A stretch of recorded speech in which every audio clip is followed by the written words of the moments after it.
Oke, Assalamualaikum warahmatullahi wabarakatuh. Ketemu dengan saya lagi anak-anak untuk pembelajaran geografi kelas 10. Untuk pertemuan yang keempat ini nanti kita akan mempelajari tentang objek studi geografi dan aspek geografi. Tapi sebelumnya saya mengingatkan untuk pembelajaran ketiga, yaitu tentang ruang lingkup geografi. Untuk mengingatkan lagi ya, ruang lingkup geografi. Ruang lingkup geografi ada geografi fisik dan ada geografi sosial, itu kemarin ya.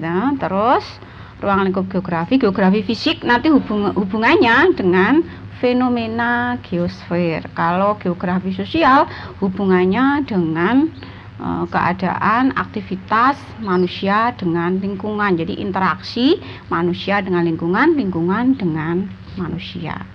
Oke.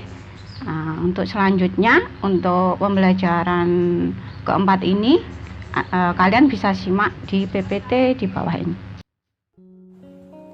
Assalamualaikum warahmatullahi wabarakatuh. Di pertemuan ini saya ingin membahas materi geografi SMA kelas 10 bab 1 tentang konsep dasar geografi. Di pertemuan keempat ini yang akan dibahas adalah objek studi dan aspek geografi. Objek studi geografi dibedakan menjadi dua, yaitu yang pertama, objek material atau isi kajian geografi, dan yang kedua, objek formal atau pendekatan yang digunakan dalam mengkaji suatu masalah. 1. Objek material atau isi kajian geografi meliputi fenomena geosfer terdiri dari atmosfer, litosfer, hidrosfer, biosfer, pedosfer, dan antroposfer. Lapisan geosfer terdiri dari yang pertama, atmosfer. Atmosfer adalah lapisan gas dengan ketebalan ribuan kilometer dan berfungsi melindungi bumi dari radiasi dan pecahan meteor. Yang kedua, hidrosfer. Hidrosfer adalah lapisan air yang ada di permukaan bumi. Ketiga, litosfer. Litosfer yaitu lapisan kerak bumi yang paling luar dan terdiri atas batuan dengan ketebalan rata-rata 1200 km. Keempat, antroposfer. Antroposfer adalah bagian dari objek material geografi yang mengkaji mengenai dinamika kehidupan manusia. Yang termasuk dalam dinamika kehidupan manusia adalah kelahiran, kematian, dan migrasi penduduk. Kelima, pedosfer.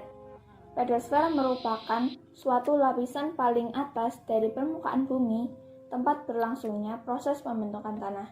Dan yang terakhir, biosfer. Biosfer ialah lapisan tempat tinggal makhluk hidup atau seluruh ruang hidup yang ditempati organisme. 2. Objek formal atau pendekatan yang digunakan dalam mengkaji suatu masalah.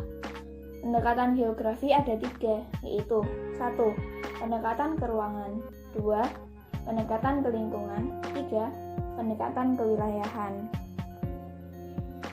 Menggunakan analisis 5W plus 1H untuk menunjukkan dan menjelaskan fenomena di permukaan bumi diawali dengan mengajukan 6 pertanyaan pokok, yaitu what, where, when, why, who, dan how. Pertanyaan pokok tersebut untuk menjelaskan fenomena apa yang terjadi, di mana fenomena itu terjadi, kapan fenomena itu terjadi, mengapa fenomena itu terjadi, siapa saja yang mengalami, dan bagaimana usaha-usaha mengatasi. Aspek geografi menurut William Gate terdiri dari 2, yaitu aspek fisik dan aspek non-fisik. Aspek fisik itu meliputi pertama, topologi atau membahas lokasi suatu wilayah, bentuk muka bumi, luas wilayah, dan batas-batas wilayah yang mempunyai ciri-ciri tertentu. Yang kedua, biotik, membahas karakteristik fisik, flora, fauna, dan manusia. Dan yang ketiga, aspek non-biotik, yaitu tanah, hidrologi, dan iklim. 2. Aspek non-fisik. Aspek non-fisik menitik beratkan pada kajian manusia dari segi karakteristik perilakunya. Pada aspek ini, manusia dipandang sebagai fokus utama dari kajian geografi dengan memperlihatkan pola penyebaran manusia dalam ruang dan kaitan perilaku manusia dengan lingkungannya.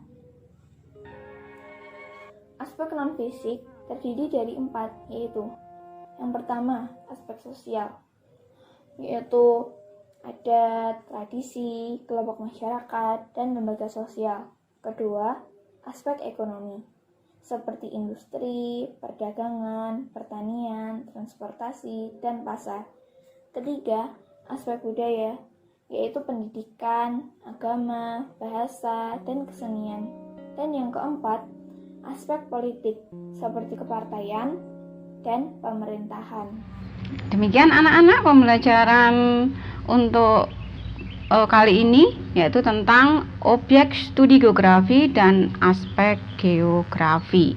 Oke, mengingatkan pada anak-anak yaitu jaga diri, jaga kesehatan, tetap berada di rumah. Sekian, terima kasih. Assalamualaikum warahmatullahi wabarakatuh.